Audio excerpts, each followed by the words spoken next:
நாம் தமிழர் கட்சி ஒருங்கு இணைப்பாளர் திரு செபாஸ்டின் சைமன் அவர்களே வணக்கம். கடந்து முடிந்த தேர்தல் உங்களுக்கு கற்பித்த பாடம் என்ன? கடந்து வந்த 15 வருடங்கள் காணல் நீராகி போனதென்ன? கொள்கை இருக்கா, அனுபவம் இருக்கா என்றெல்லாம் பிற கட்சியை பார்த்து கேட்ட நீங்கள், எல்லாம் இருந்தும் தேர்தலில் கோட்டை விட்டதும் இல்லாமல் டெபாசிட் கூட பெற முடியாத காரணம் ஒரு இழிவான அரசியலை கடந்த ஒரு வருடமாக முன்னெடுத்ததுதான் என்று கூறிக்கொள்ளலாமா?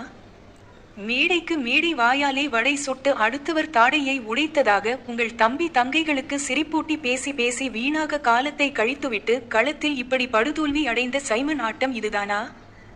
ஆரோக்கியமான ஒரு அரசியலை முன்னெடுத்து இருந்தால் உங்களுக்கு ஒரு 10 தொகுதியில் வெல்வதற்கு வாய்ப்பு உண்டாகி இருக்கும். அந்த வெற்றி தொகுதி தற்போது ஆட்சி அமைக்க தேவைப்படும் தமிழக வெற்றி கழகத்திற்கு தேவைப்பட்டிருக்கும். அதன் மூலம் உங்களுக்கும் ஆட்சி அதிகார பங்கு கிடைத்திருக்கும். ஆனால் கொள்கை இருந்தும் அனுபவம் இருந்தும் நாவடக்கம் இல்லாத உங்கள் நாறு வாயால் நீங்களே கெட்டு குட்டிசுவராகிவிட்டு இப்பொழுது இது உங்கள் தோல்வியல்ல, இது மக்களின் தோல்வி என்று மீண்டும் பொய் பேசும் உங்கள் நாறு வாய்க்கு ஒரு நாளும் நீங்கள் திருந்த போவதும் இல்லை. இனி எப்பொழுதும் வெல்ல போவதும் இல்லை. அப்பாவி மக்களை ஏமாற்றி அரசியல் செய்யும் நீ ஒரு தமிழின துரோகி. பிறரை பற்றி பேசி பேசியே காலத்தை கழித்துவிட்டு களத்தில் ஓடி ஜெயிக்க வேண்டிய நேரத்தில் கோட்டை விட்டுவிட்டு சப்பை கட்டு கட்டும் நீ ஒரு காலுடிந்த கழுதை. மக்களே, இவனை நம்பாதீர்கள்.